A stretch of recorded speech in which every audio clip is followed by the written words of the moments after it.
Hello, hello. 2212, as you would say. 2212. It's always the way. That is a thing, isn't it? This is a thing. Yeah, 1-2 testing, I think. And then Why do you say 2212? I don't know, it feels right. Would either of you like some chocolate? Oh, have you yes, started please. already? Well, no, it's for me. not really. Just to fuel your podcast. Always looking for off-the-cuff intros. So A little bit one. thank you very Enjoy. much. Thank you, Bam. Are you on? Yes. Nice. Assertive and powerful yes from Charlie O'Brien. Hello everybody and welcome to the Corridor of Uncertainty. This is we call it a semi-final preview. Is that what we'd call it? Yeah, Super 8's review, semi-final preview / final preview, but we won't be able to preview that because we won't know who's in it, but this will be the last episode before the end of the tournament. Yeah, so it's a 3 birds, 1 stone situation that we find ourselves in. I'm here with Charlie O'Brien. Hello. As ever, who's had quite a weekend. You've had quite a full-on weekend, and it's piled on top of you slightly. You're feeling a bit under the weather at the moment. Yeah, just crashed down to earth. No, just had a nice weekend with the missus. The missus. in London for my sister's birthday party. And then we went to the Natural History Museum on yesterday and had a Shake Shack. Very disappointing. Really? Yeah. I've never been. I got really excited when I saw one nearby. It's obviously one of the big American brands of burger, and it was £50 for 2 people's food. £50? Yeah. Is it fast food or is it like a restaurant? It's like burger, but it's kind of, I guess it's meant to be slightly elevated. But it was it was 50 quid. I then realised that there was like 20% uni days discount, so I managed to get it for 40 quid. Still. But and most of that was me because I was like, I want to go all in. So I had like a shake and some loaded fries and a double burger. You can't not shake at a Shake Shack. 27 quid. But no, I wouldn't recommend it. The burger was quite fresh, but it was bland. The chips were all right. The shake was very nice, but it was £6.60. And Holly had a veggie burger and it was fucking disgusting. What is the best burger you've ever had? It's a great question because I was actually thinking about this after, because I've been disappointed by quite a few burgers recently. Yeah. So I'm really trying to delve into what I like about a burger and understand it better. I really like just making them at home. I just get like the Aldi big thick patties, brioche bun, cook down some onions for like half an hour so they're nice and caramelised, a bit of American cheese. I think you've gained a lot of respect from whoever listens to this. Will go, oh, Charlie makes his own burgers. That's a proper. Yeah, I don't handcraft the meat. I've tried to do a smash burger before, and I set the pan on fire and singed all my arm hair off. I handcraft my meat on a daily basis. Yeah. But yeah, it's just quick shout out to Mr. T's as well in Leeds. Probably if I was going to get a takeaway burger, then I go with Mr. T's. Is that the yellow one? Yes, the yellow one. The Gypsy King burger, named after Tyson Fury for some reason. Does he have anything to do with it? I don't know. There's a Deontay Wilder one as well. I think one of them might have actually visited. Anyway, some cricket happened. Yes, this is a cricket podcast. Welcome to it.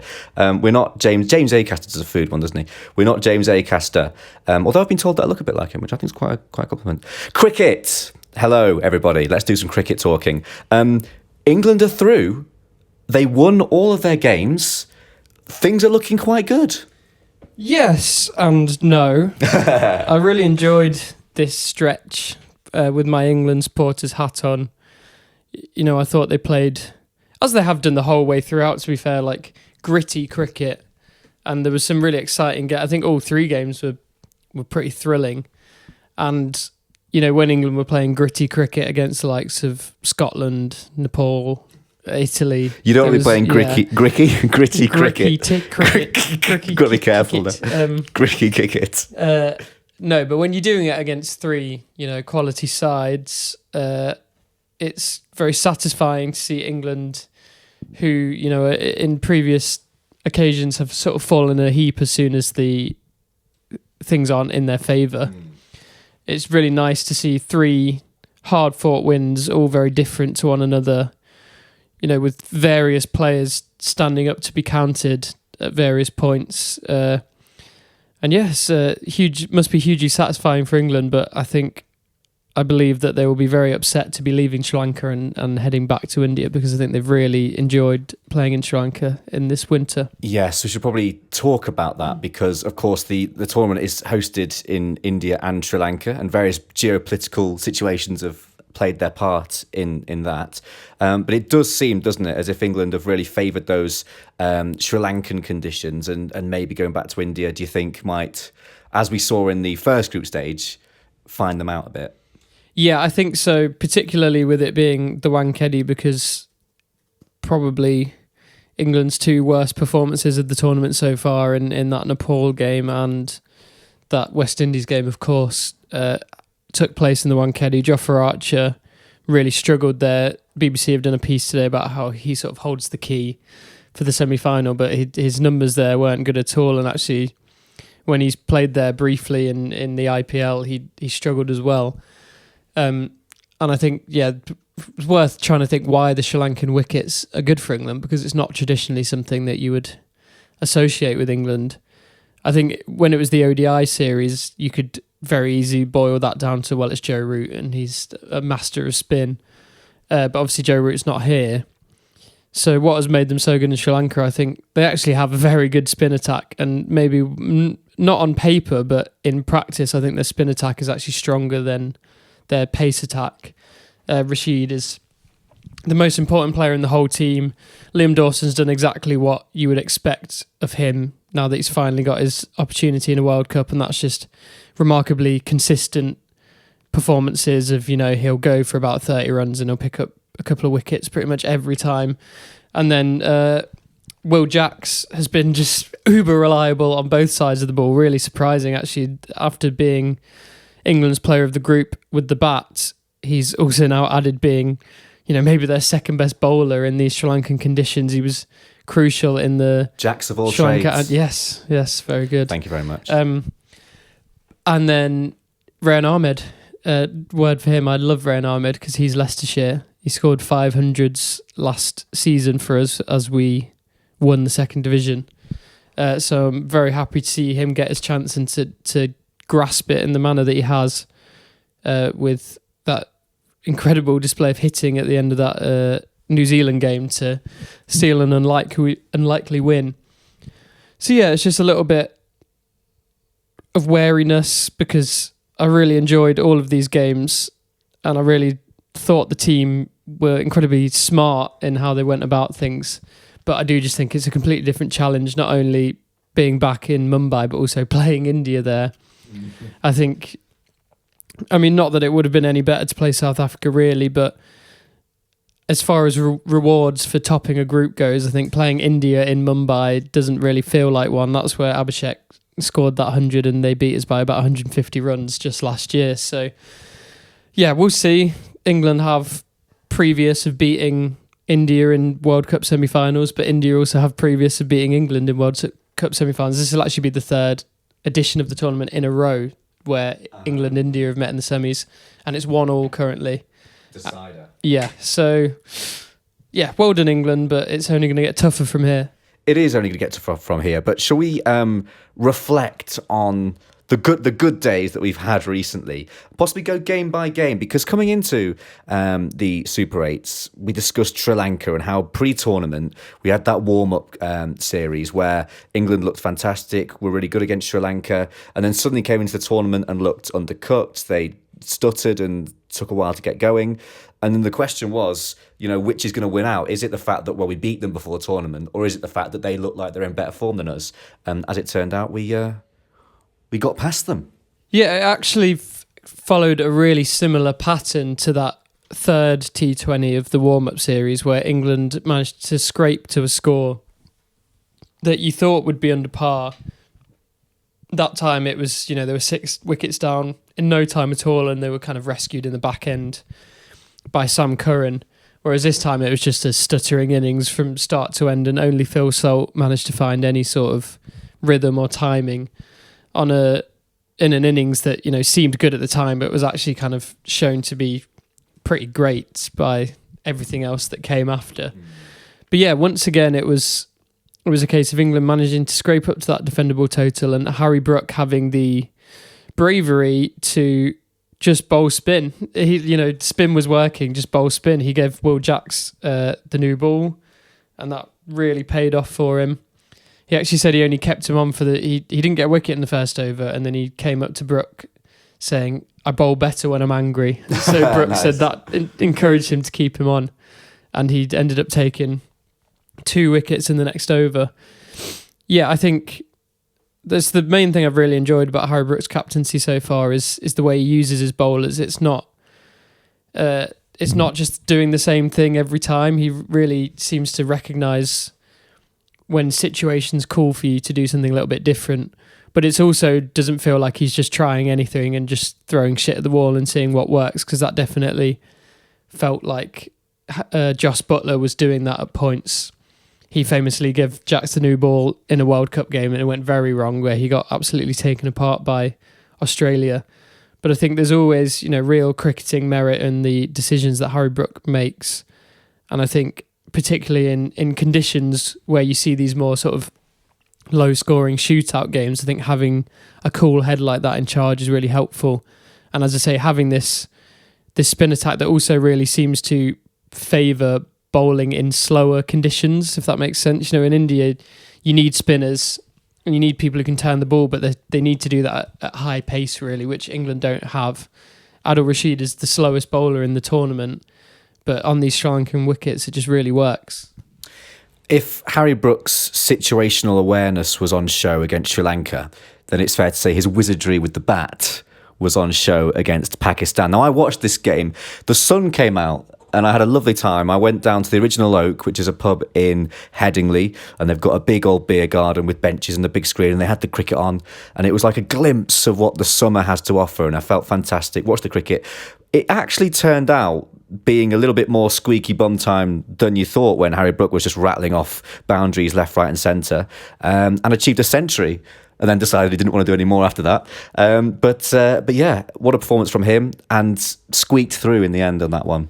Yeah, I think to be fair, it only goes to show how insane of an innings that was, because once again, that just wasn't similar to Phil Salt, but then like on a completely other level to that innings. That wasn't a pitch where you were supposed to be able to do that. We had a good innings from Farhan, Pakistan, but overall it was a pretty weak effort from Pakistan with the bat, and it's always hard to tell with them because they are one of the last nations to really hang on to this notion of like conservative T20 cricket and just kind of like trying to knock your way up to par and then let the bowlers do the rest. So you never really know with Pakistan after you've seen them bat, like, was that just them being tame or was that because the pitch was difficult?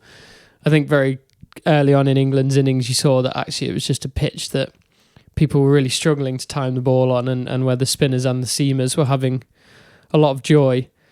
So for Harry Brook to, not only bat through most of the innings and get England up to a chase, but to score 100 in a chase of 160 odd off 50 balls, which is like the second or third fastest T20 100 ever. It was an absolute freak innings. It was undoubtedly the innings of the tournament, even though we've seen a lot of hundreds in this tournament. This was by far the best, I think. And yeah, he is just an absolute freak of a player. And talking about, good tactical decisions, I was really on the fence about whether it was wise to move him up the order, because it's the same conversation we've had about Joss Buttler over the years where, batting 5 and 6 is actually such a specialist position, and it's really hard to be able to just come in any situation. You might be 3 down in the power play, or you might be, 3 overs left and you just need to score as many runs as you can off as few balls as possible. And actually, when you find a player that can play that role, it's usually just because they are an incredibly good cricketer and, one of a select few who have all the gears in the way that Harry Brook does. And I think with his ability to go from ball one in a way that people down the order like Sam Curran can't necessarily do, I was not that keen to promote him. But then on the other side of that, they did it with Joss Buttler, and Joss Buttler turned into from one of the best finishers in T20 cricket to one of the best openers in T20 cricket. Now, obviously, I think an opener is easier to come by, but the main argument is that if that's your best player, like Jos Buttler was, and like Harry Brook is now, then why are you only letting them face 20 balls in innings when they could face 50 and score you 100? Which he did. Which he absolutely did. We played tennis the other day, Charlie, and on the walk back through Woodhouse Moor / Hyde Park, whatever it's actually called, we spoke about a Pakistani chap with an interesting action. I quite enjoyed that conversation. Yeah, Usman Tariq. Yeah, I can understand why, you'd said from an outsider. I was baffled by him. Yeah, all the commentators were talking about, it's all in the hands of Tariq. When does Tariq come on? And they even said, they promoted Harry Brook, so then they have to bring Tariq on earlier. Yeah, so he was like this mystical chap who, So he's the imagine big you were bowler. like- And then he stepped up and he stopped and just chucked it, is what it looked like. Very odd. Oh, that's a big accusation you're making. Sorry. Johnny, that Have I been controversial there? But yeah, so that started a conversation with me trying to explain to you what a mystery spinner is and why over the years England have just been absolutely demolished by a line of mystery spinners, and Pakistan and India for sure definitely have. No, Pakistan and Sri Lanka, have a big history of these people with very very unorthodox techniques that if you went to a private school in England or South Africa or somewhere like that, it would be coached out of you. Yeah. But, these players, they play sort of just, they play for fun, for the love of the game, for a very young age. They play in conditions that are usually completely alien to something you would get in top-level cricket. And through this process, they develop these skills and these methods that you would just never come across usually. Says a lot about society, that. Sure. I blame Pep. Keir Starmer's not blameless in all of this. Starmer's Britain. Like for example, Jasprit Bumrah and his crazy run up alleyway. You've told me this. It's said to be a product of the fact that the place where he could practice bowling, he basically only had like a short run up space, so he had to find a way to generate as much pace as possible from essentially a standing start, and then it's ended up.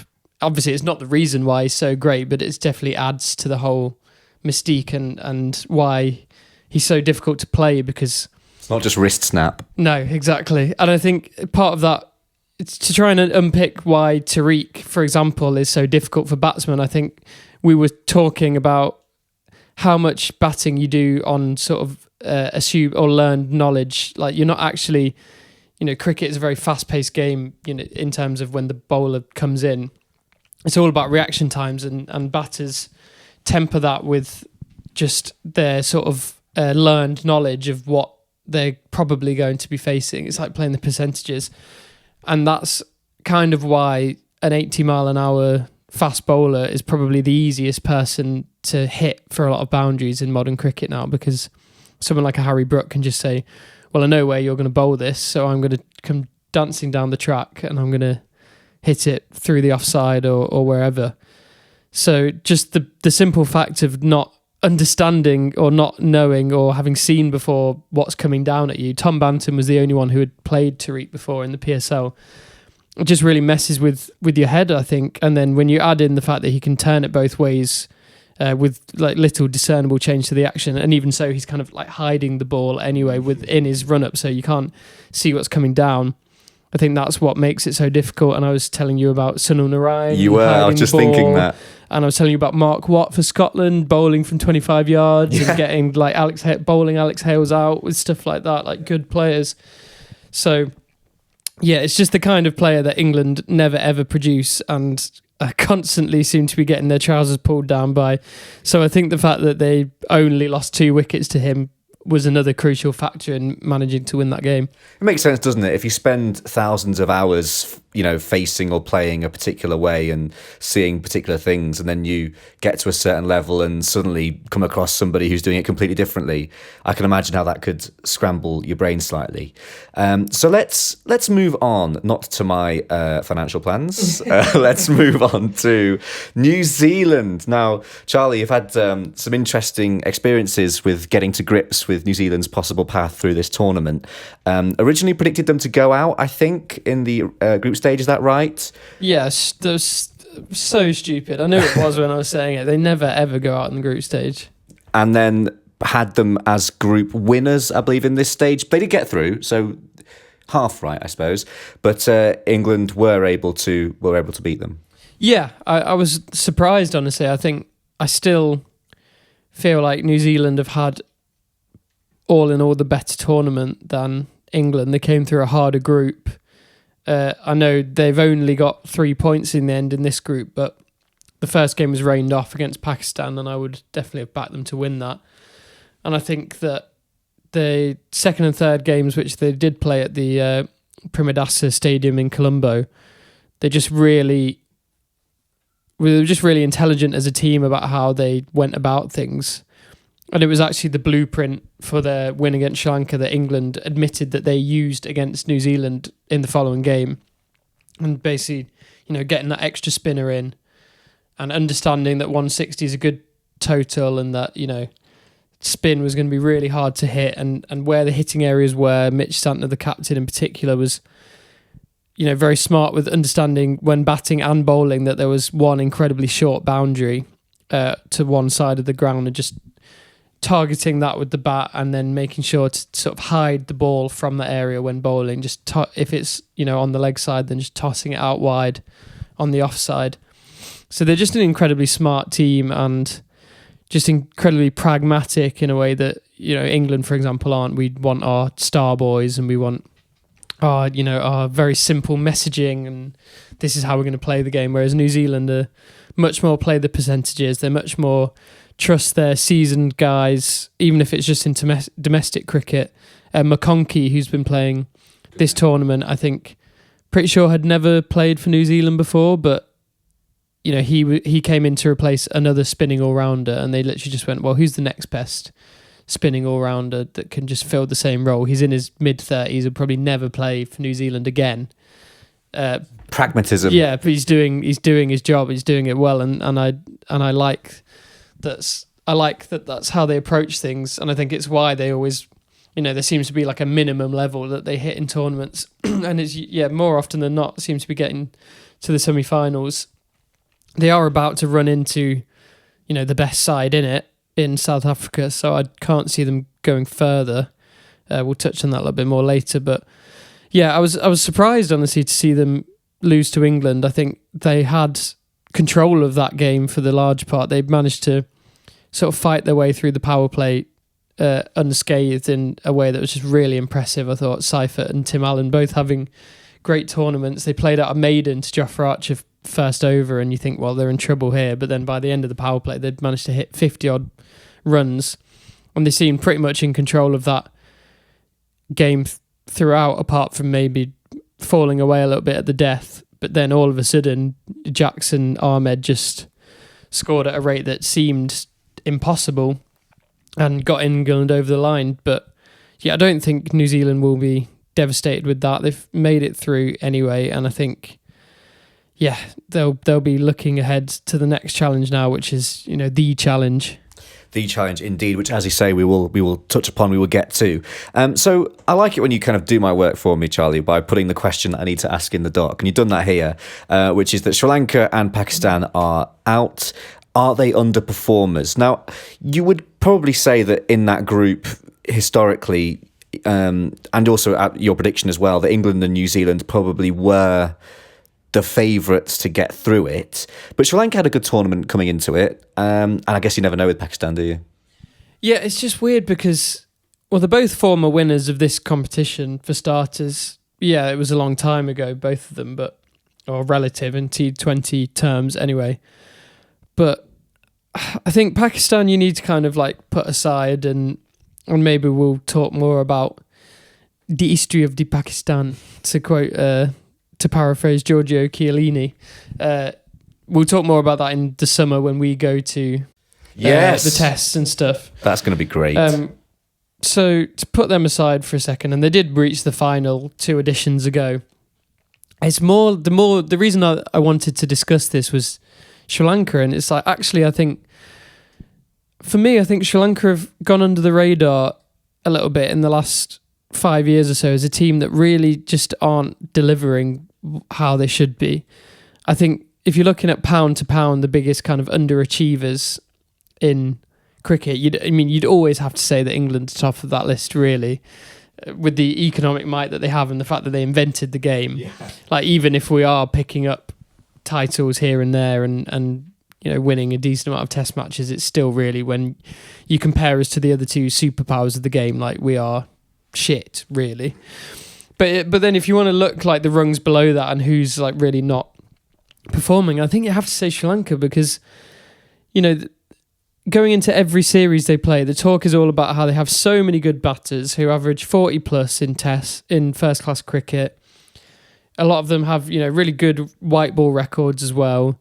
They had that amazing run in ODI bilaterals where they didn't lose a home series for ages, which England brought to an end. The bowling attack is absolutely brilliant on paper, and even though I can understand that they lost 3 of their key guys throughout the course of this tournament, and that's going to hurt anyone. However, I think they still had a more than good enough attack to field. And I think when you just actually look at how this winter's gone, well, I guess it's their summer, how this summer's gone for Sri Lanka, to lose that ODI record to England, who have been rubbish in ODI cricket for a long time and always struggle in spinning conditions, and then to follow that up with a 3-0 home whitewash in T20s to England, and then all of a sudden they're into the tournament, and there's always at least one game in the tournament where they really show what they can be, and winning their first 3 games did that, and that including absolutely decimating Australia with a canter of a run chase that should have been tricky.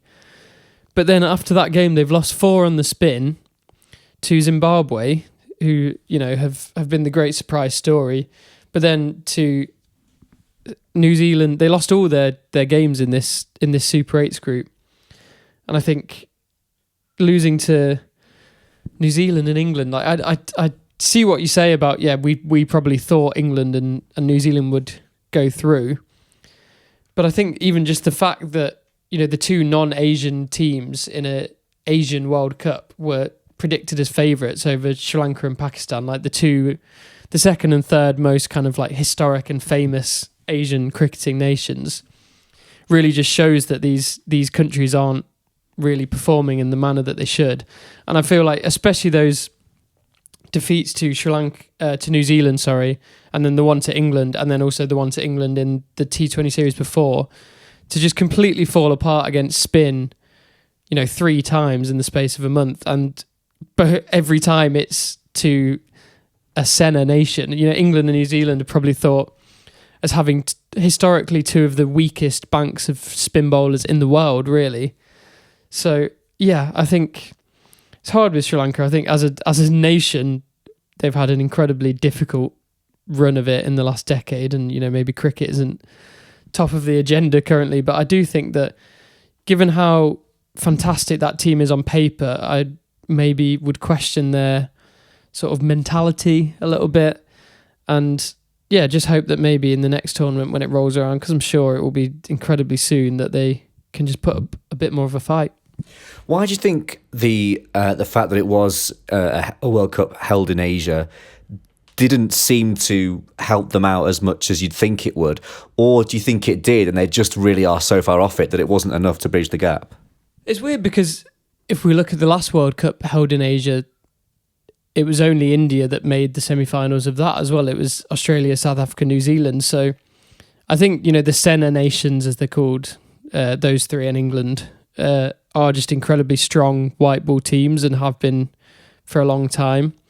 And I think that actually maybe spinning conditions in white ball cricket just isn't the same thing as spinning conditions in red ball cricket, because the spin itself is less pronounced, like the conditions. You don't have 5 days for a pitch to really break up and start playing proper tricks. I think to be a white ball spinner is a different skill, and I think actually it opens up the possibility of someone from any nation becoming a great spin bowler, because it's more about variation and guile and bravery to risk going for big sixes in order to take your wickets. The two are kind of connected in a way where, you know, maybe if you're in Test cricket, if your spin bowler is just getting smashed for six over and over again, hello Shoaib Bashir, then he's probably not going to take that many wickets, whereas the two are kind of like a mutually exclusive almost in white ball cricket. You have to just be willing to go for runs. And actually, you know, when T20 cricket started, it was thought that it was going to be like the death of spin bowling. It was already in such a difficult space, and all the sort of great spin bowlers were kind of fading away. And people thought, well, this is just going to be the nail in the coffin. When actually, it seems like in 2026, pace bowling is easier to hit, less risky to hit, and actually taking that pace off the ball. We even see fast bowlers themselves do it all the time, and makes it harder to get hit to the boundary. This is all very roundabout way of saying that, yeah, maybe the Asian conditions don't really matter as much as I always think they're going to. But also, yeah, I just think Sri Lanka, for whatever reason, just aren't in a position to be able to really mount a challenge in these tournaments. So that was Group 2. Let's go to Group 1. It reminds me of there's a Steve Coogan meme. I don't know what film it's from, where he says about how the best time to start a story is to actually start at the end and then periodically return to the beginning. We're kind of doing that, but I guess if we would start at the end, we'd be talking about who's going to win it, which we will do at some point, I'm sure. But this is Group number 1, where the two heavyweights of this tournament resided, South Africa and India, which meant, of course, those two faced each other, and it was South Africa who came through flawlessly. Is that what you expected, Charlie? How do you feel about that one? Well, I don't know. I can't pretend that I expected them to win the group. I thought they would win all the games apart from the India one. Actually, they beat India pretty comfortably. But one thing that we did say in the last episode is that South Africa had actually been better in the group stage than India had. Like they'd come closer to their peak, and in a harder group as well.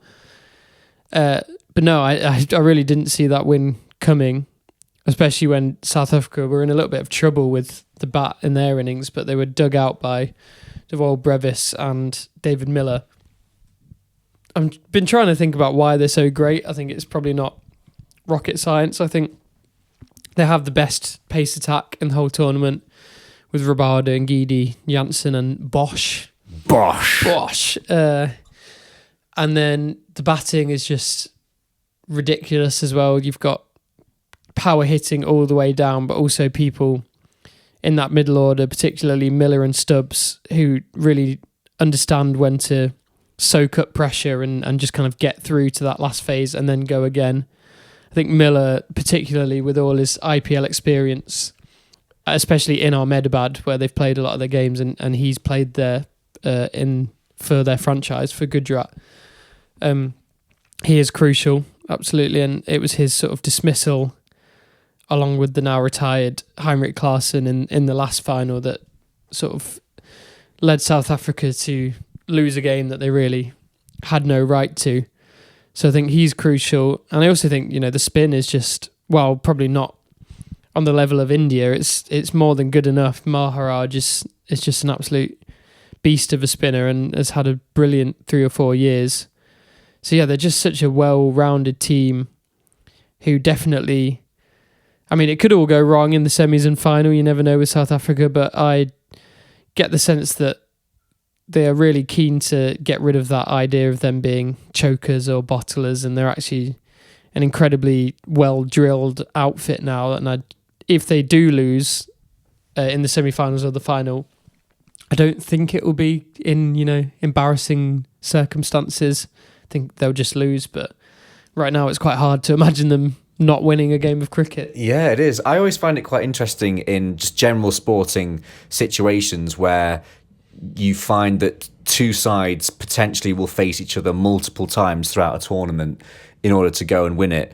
and that battle and how you respond to it. So if you, for example, these two, we expect that they will meet each other again. It's how they both react to that. It's similar with the ATP World Tour finals in tennis, where you have a round robin format, and quite often the final is two people who have already played each other in the group stages, which means there's another comparison. If a player has taken a penalty in the full 90 or the full 120 and then has to do it again in the shootout, you sort of have to work out where you stand again, and that kind of re-engagement of battle adds an extra narrative. And in my mind, sometimes I find it quite frustrating. It's like, oh, you've already beaten them, now you've got to go and do it again. Do you think that will play in their minds, and who do you think will benefit more from that game? Yeah, it's difficult to know, really, because I think one lesson that they absolutely should have drawn from the game in South Africa is that if they do win the toss again, they should bat first. I think India are just so good at amassing huge totals when they bat first that you're just never going to be able to do. Like, India are capable of reaching a score in the first innings that you just can't chase. Like, maybe it'll happen every now and then, but the percentages are just against your favour. We saw them do it against Zimbabwe. But in the chase, as I was saying to you the other day about how India, ended up losing that game by 70 runs to South Africa, and it looks like an absolute drubbing, and I'm not saying that it wasn't, but when you get a high chase, probably 185 plus, it just means that you have to, as the chasing team, you have to go hard, and then you lose wickets, and you have to keep going hard in a way that you wouldn't usually, and you end up just falling in a heap, and actually it ends up looking worse than it actually was. If you send your goalkeeper up for the corner, there's always a chance they'll run down the other end and put it in the back of the net. Precisely. So I think South Africa's best chance of beating India again would be to bat first. You're probably only giving yourself a 50-50 chance, because India then went and chased 190 quite easily against West Indies yesterday, so they clearly can chase 190 plus, but I think they're so likely to make like 230 plus even against a really good team when batting first.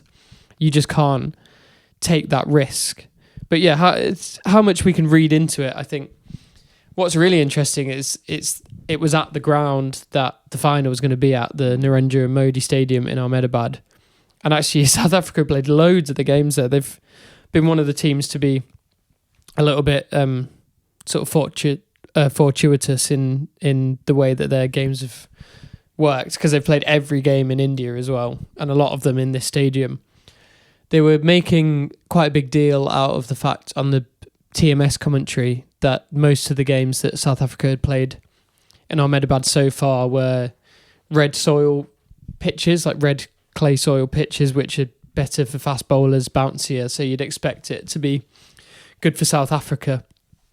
But then that India game was on a black soil pitch, which is thought of being, a bit lower and better for spinners, and they still won comfortably.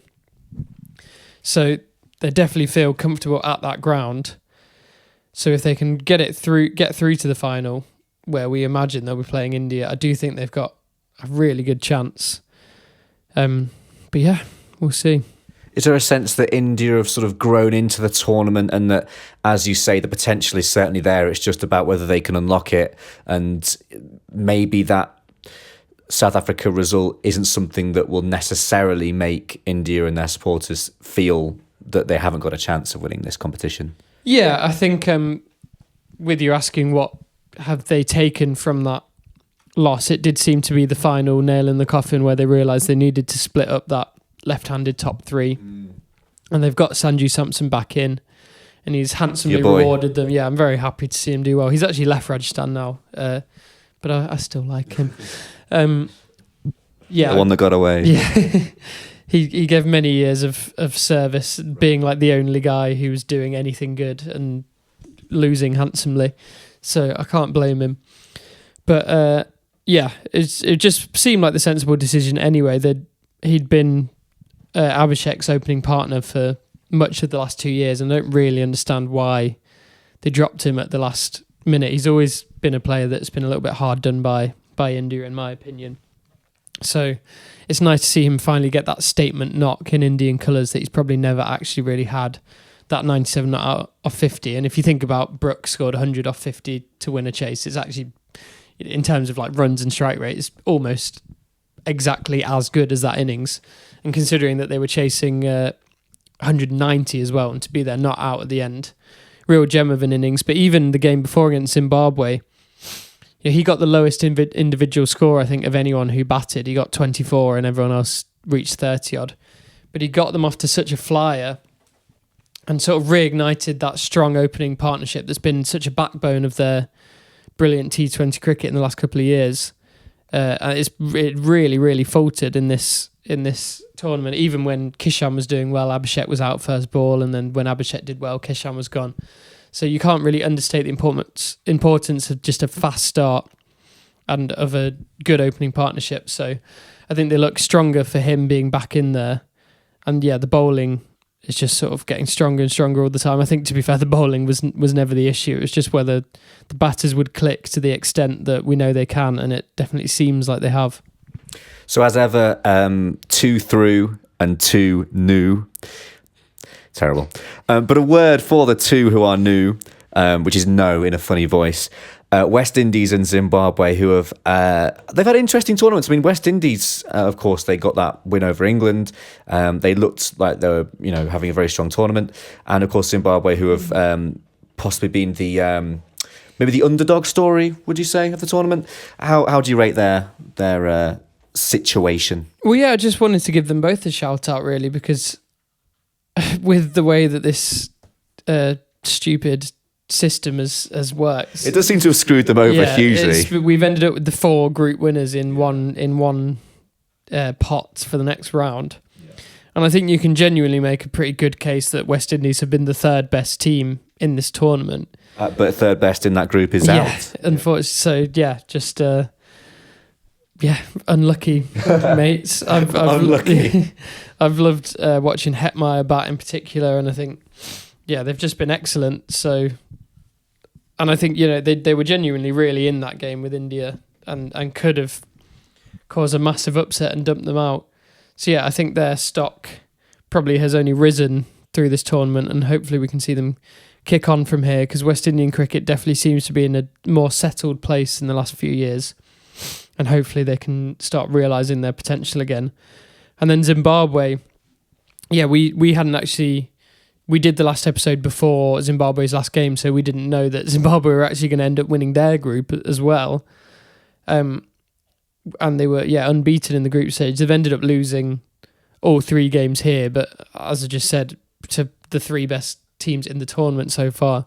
Not only that, these 3 games were their first ever T20 internationals in India. They'd never played in India before, and obviously way fewer of their players have ever experienced the IPL than most of the teams that got to this stage, well, all of the teams that got to this stage, apart from Pakistan, unfortunately, because they don't get to play there.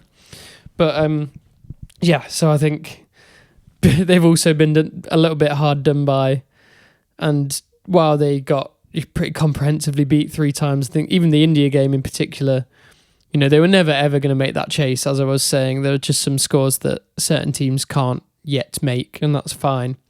But I thought the way they didn't just crumble was really admirable. They put together a strong opening partnership and got themselves up to a decent total. And yeah, I think they've not ashamed themselves at all. And considering that they actually didn't even qualify for the World Cup previous, I think they can be very happy with how they've done, and hopefully India, who in fairness are very good at playing a lot of bilateral cricket with a lot of teams, will invite Zimbabwe to India for a series in the recent future. Good. So they can leave with their head held high, and sounds like some economic benefit as well could be in the offing. So let's move forward to our. We've done our review section. Let's do our preview section. So the first semi-final, Wednesday, the 4th of March. Oh, it's soon, isn't it? Only a couple of days' time. South Africa against New Zealand. I think it's fair to say for both of these semi-finals, there are heavy favourites going into them. And if you've been listening intently, you'll probably be able to tell which they are. So South Africa versus New Zealand, Charlie. I think we know where we think this is going, don't we? Yeah, sorry, I'm just gonna completely derail us here. Derail with away. Something else, because I've just gone onto Crick Info just to see if there's any like major injuries or anything that I've missed before we do these previews. And if we want to talk about Pakistan and how much of a shit... I know I said that we wouldn't talk about how much of a shit show Pakistan cricket is all the time and why it's quite clearly a massive factor in why they never achieve anything. PCB fines Pakistan players for underwhelming T20 World Cup campaign. The players have been fined approximately $18,000 each after missing out on the semi-finals for a fourth successive time. They got fined for not doing very well. Mm-hmm. That's ridiculous. Yeah. They didn't even do that badly, really. No. They could have got through if they'd have won that last game like by a big enough margin, and they didn't quite get there. This might not be particularly revolutionary, but I don't think that fining your workforce for, underperformance... Well, it's not even that much of an underperformance, as you say, an underperformance, but certainly in a sporting context, when you're playing India as well in that group.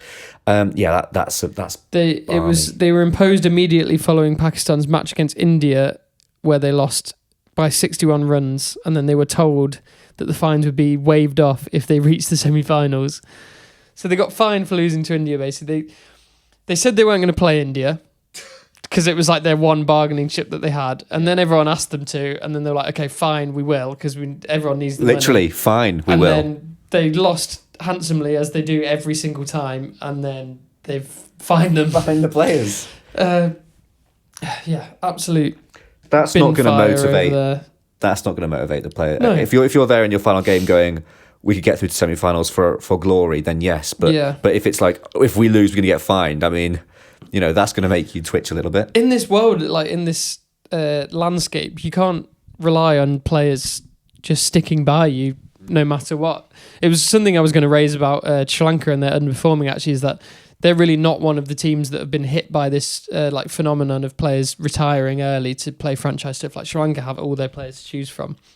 And Pakistan are the same, but the Pakistan Cricket Board is pretty consistently poorly treated its players, and I think to keep doing stuff like this, like some of them, it's hard because I think Pakistan have their players by the balls in a way that other people don't, because they can't play in the IPL or for the like IPL franchise teams around the world, so their earning potential is capped. But no matter how much, I think their earning potential is also capped when their own board is fining them.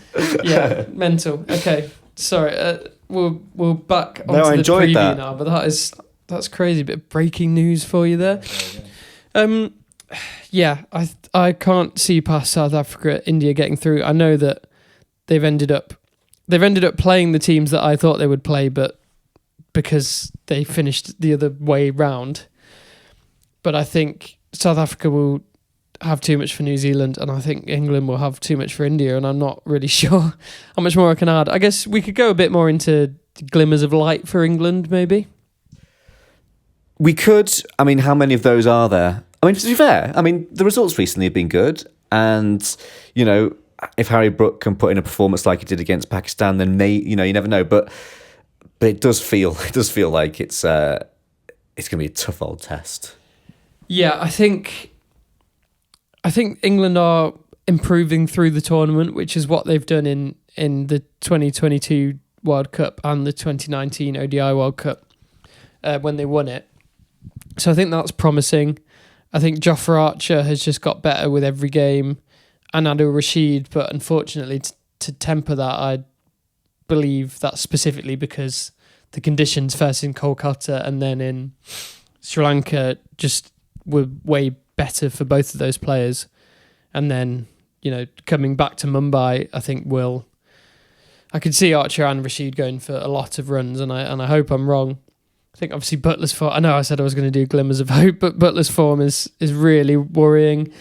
It's not very glimmering, this, Charlie. No, yeah, Brook at 3 is clearly a good idea, even though I didn't say it was, but has clearly been proven to be a good idea.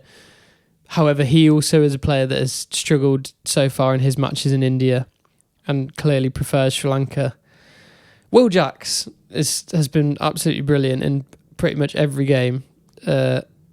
So So there we go. Do it again, please. Yeah, if those two, and maybe if Butler can find some form, then It's a lot of ifs, basically. If a player who's not done anything does something, and if 3 players who historically don't like playing in Mumbai that much suddenly play well in Mumbai, then it'll be a canter. Well, there we go. Easy win for England on the cards then, it seems. So India and South Africa will go through then, is our prediction.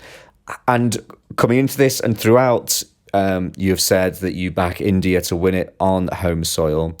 Has anything you've seen so far from South Africa done enough to change your prediction going into that final? Yeah. Yes. Cool. I think South Africa are going to do it. I think nice. No one has ever, as we discussed earlier in the series, no one has ever retained the T20 World Cup, and no one has ever won it at home, which is mental. Yeah. And even though both of those things just seem like they are records that can't stand for much longer, I just really like South Africa and I really want them to do it. I've got nothing against India either, but I'm going to let my heart rule my head here, and I'm going to change my mind, and I'm going to say that South Africa are going to win this World Cup. Which means that India will be crowned crowned the champions. Well, there we go. South Africa have done enough to convince Charlie, and we shall wait and see. We're going to have a bit of an extravaganza of sport, aren't we, on that Sunday? Because it's also the first race of the Formula One season, which is going to start very early. I think it's either 4 or 5 a.m. But we're going to get up, we're going to watch that, and then we're going to watch the cricket final, and then we're going to have lots of podcasts going on over the next few days. You're going to get a barrage, because this will come out, and then we're going to do an F1 season preview, and then we're going to react to the final and to the Grand Prix. We're going to do that in one, or we're going to split that into... We'll split it, but we'll probably have to record them back to back. Yeah. Or we could maybe record the Grand Prix like straight off the bat and then go to bed and then record. So you might get a very a tired podcast, which could be interesting actually. Maybe we'll be more inclined to speak our mind if the new regulations disappoint, which will be interesting. But we'll do that in our F1 preview. We won't go too much into that now. Charlie, was there anything that you wanted to add as we now move towards the latter stages of this tournament? No, just to say that it's been really good. Yeah, I've really enjoyed it. I think it's the perfect pick-me-up we all needed after the Ashes, even if England themselves haven't been spectacular. I just think it's been very vibrant tournament, lots of teams doing really well. The associates really putting up a good fight in a way that will only benefit the wider game in the future. I think the crowds, by and large, have been really good. I think there's always a worry with neutral crowds in T20 World Cups in a way that you just don't have to worry about with the Football World Cup. Like every game will sell out, but it doesn't work like that in cricket. But I think pretty much all the games have been really well attended. I've absolutely loved the cricket in Sri Lanka in particular. Just like the grounds seem to just have a great atmosphere in them. I think the wickets that they've produced have been really interesting, and across the whole tournament, I just think. The ICC continue, whether they're doing it on purpose or not, I don't understand, but they somehow continue to keep booking the trends of modern white ball cricket with sort of bat-dominating ball, and they're turning out these surfaces that actually create really intriguing contests where everyone seems in play all the time. And I think partly of that's just the pressure of representing your nation as well, and it's not quite as easy to go out and do crazy things. So yeah, just a really good tournament so far. And the only issue I have with this format of T20 World Cup is that we only get the 3 knockout games. But I'm hoping that at least they are 3 really good knockout games, as they actually tend to be. Well, I would like to see a quarterfinal, and I would like to see a seeding system whereby if you win your group, you don't get put in with the 2 best sides, or the 3 best sides in the case of Zimbabwe. That would be my... Is that feasible? Do you think they'll ever do that? Yeah, that's sure. Like, I think it's difficult because the Cricket World Cups, I think, as far as the ICC are concerned, are still so reliant on a certain small number of teams for their sort of for their legitimacy. Yeah. That the notion that these teams might get knocked out early is scary to them. Yeah, absolutely is. And if you could very easily just tweak this format where you still have 4 groups of 5, which means every team is getting a minimum 4 games, and Australia only made that many anyway, and then you just go straight from there into quarterfinals with first place, second across 4 quarterfinals, and just do it like that. And I hope we see that one day. Yeah, it's been done before, and it's I'd imagine quite easily implemented. Well, there we go. Thank you so much for listening, and bring on the semi-finals. See you soon.